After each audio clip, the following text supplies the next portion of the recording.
Мужик, извиняюсь, докуривать не будешь? Запрос нужно от души, брат.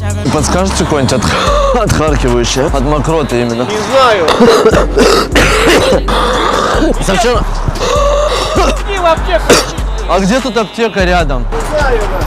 Извиняюсь, нету гиделикс какой-нибудь, АЦЦ, рассасывающее. Или забак. Первый раз такой вообще вижу. Что, мокрота? Нет, в смысле, такие лекарства такие первый раз слышу. А, это отхаркивающее. У тебя, наверное, мокроты, да, не было? Нормально все? Что с головой? Подойди, пожалуйста.